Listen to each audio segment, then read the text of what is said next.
Hi అండి. ఈరోజైతే పొటాటోతో French fries చేసుకోబోతున్నాము. అది ఎలా చేయాలో చూపిస్తాను చూడండి. చాలా సింపుల్గా ఈజీగా అయిపోతుంది. పిల్లలు కూడా చాలా ఇష్టంగా తింటారనమాట. ఇదైతే ఇప్పుడు ఇలా మనం ఈ లేయర్ అంతా సన్నగా పైదంతా తీసేసి ఇవైతే ముక్కలో ఎలా కట్ చేసుకోవాలో చూపిస్తాను చూడండి. చూసారా, ఇప్పుడైతే ఇలా సన్నగా లేయర్ అంతా తీసేసాం కదా. ఇప్పుడు మనకు నీట్గా పొడవుగా షేప్ రావడానికి ఇలా అయితే మొత్తం నీట్గా కట్ చేసుకోవాలి.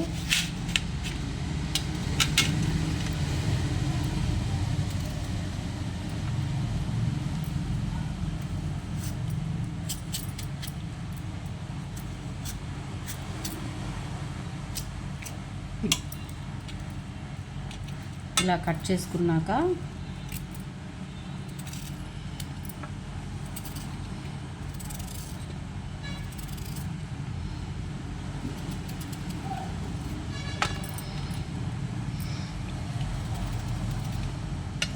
ఇలా మనకు వీలైనంత ఈ షేప్లో సన్నగా కట్ చేసుకోవాలన్నమాట. ఇలా ఇలా మొత్తం అన్నీ కూడా ఇలానే మనం నీట్గా కట్ చేసేసుకోవాలి. చూసారా, ఈ ముక్కలని ఇలా కట్ చేసుకున్నాం కదా మనము. ఇందులో సాల్ట్ అయితే ఒక స్పూన్ వేసారనమాట. ఎందుకంటే ఇవి కలర్ చేంజ్ కాకుండా ఉండడానికి మనం ఈ వాటర్లో వేసి పెట్టేయాలి కట్ చేసినట్టువి. మళ్ళీ తీసి మనం వడపోసుకోవాలి వీటిని. ప్రస్తుతానికి మాత్రం కలర్ చేంజ్ అవ్వకుండా వాటర్లో వేసి పెట్టేస్తున్నాం.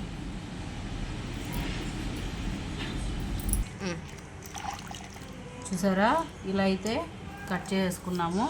కట్ చేసుకున్న తర్వాత ఆల్రెడీ మనం దీంట్లో సాల్ట్ వాటర్లో వేసేసారనమాట. ఇవన్నీ అయితే ఇంకా ఆ ఎడ్జెస్ మిగిలాయి కదా, ఇవి కూడా ఈ షేప్లో అయితే కట్ చేసాం వేస్ట్ కాకుండా.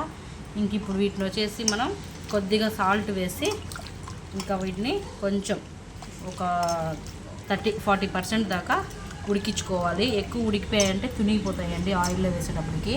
అందుకే మనం ఒక 40% అయితే ఉడికించుకుందాము, సరిపోతుంది. ఇప్పుడైతే ఇవి తీసేసుకొని వేడి నీళ్ళలో వేసి ఉడకబెట్టేద్దాం.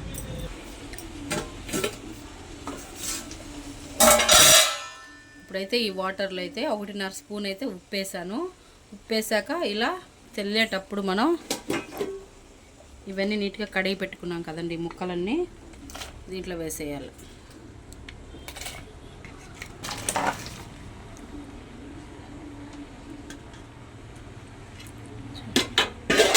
ఇవైతే ఇప్పుడు ఒక 40% దాకా ఉడికించుకోవాలి మనం. ఇవి ఉప్పు కూడా కాస్త పడుతుంది అనమాట వాటికి ఇలా చేస్తే. మూత పెట్టేసి ఒక 40% ఉడికించుకుందాం.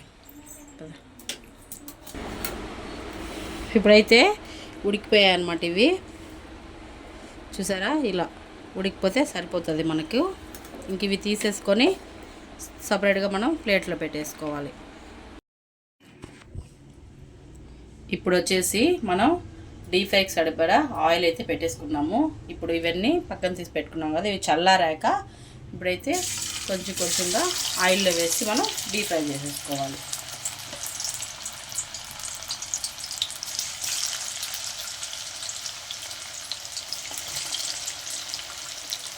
అంటే మరీ ఎక్కువ వేసుకోకుండా కొంచెం మీడియంగా వేసుకొని, ఎక్కువగా కూడా కలిపేయకుండా ఇరిగిపోతాయి. ఇవి అయితే కొంచెం లైట్గా మనం తీసేసుకోవాలన్నమాట. కావాలంటే మనం దీంట్లో కార్న్ఫ్లవర్ కూడా వేసుకొని మిక్స్ చేసుకొని ఆయిల్లో డీప్ ఫ్రై చేసేసుకోవచ్చు.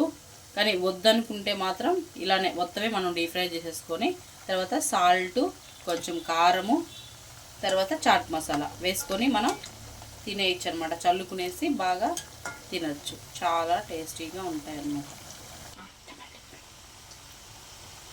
ఇలా మొత్తం కలుపుకుంటూ ఉండాలి అప్పుడప్పుడు. అలాగే ఇవి ఒక్కసారిగా మనం చేసుకోకూడదండి. డీప్ ఫ్రై అనేది డబల్గా చేసేసుకోవాలి. అంటే మనం ఇవి 2 సార్లుగా డీప్ ఫ్రై అనేది చేసేసుకోవాలి. ఒకసారిగా చేసుకోకూడదు, సరిపోదు. అందుకే మనం ఒక 2 టైమ్స్ దాకా డీప్ ఫ్రై అనేది చేసేసుకోవాలి. చూసారా ఎట్లా బాగుంది కదా.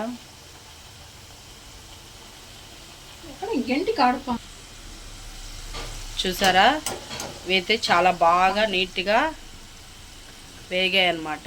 ఇంకైతే తీసేస్తాము. ఇవైతే డబల్ బాయిలింగ్ అయితే చేసేసామన్నమాట. చాలా బాగా వచ్చిందండి. టేస్ట్ కూడా చాలా బాగుంది. ఎందుకంటే మనం అవి వేడి నీళ్ళలో ఉడకబెట్టినప్పుడు అయితే మనం సాల్ట్ వేసాం కదా, ఆ సాల్ట్ వీటికి పట్టుకుంటుంది అనమాట. కొంచెం మనకు ఉప్పుగా కూడా ఉంటాయి.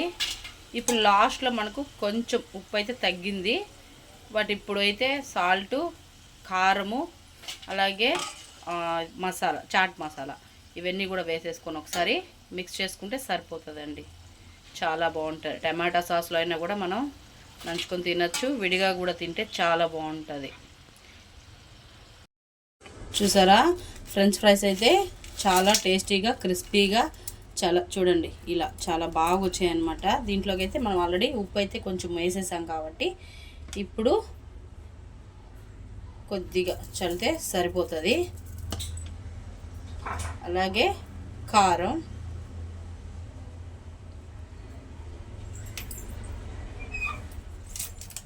అలాగే కొంచెం చాట్ మసాలా పొడి, అంతేనండి. టేస్ట్ అయితే ఎక్సలెంట్గా వచ్చింది. మనం బయట షాప్స్లో అంతా కొనేదానికంటే కూడా మన చేతితో మనం ఇంట్లో చక్కగా చేసి పిల్లలకి పెట్టచ్చు అనమాట. ఇలాగా అసలు సూపర్ టేస్ట్ వచ్చింది.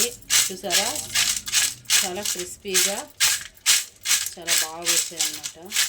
అంతే, ఇదండి ఈరోజైతే నా ఫ్రెంచ్ ఫ్రైస్ అయితే చాలా టేస్టీగా సూపర్గా వచ్చాయి. ఇలా అయితే ఇంట్లోనే ట్రై చేయండి, చాలా బాగుంటుందండి. ఓకే, వీడియో నచ్చితే లైక్ చేయండి, అలాగే మన ఛానల్ని సబ్స్క్రైబ్ చేసుకోండి. Bye friends.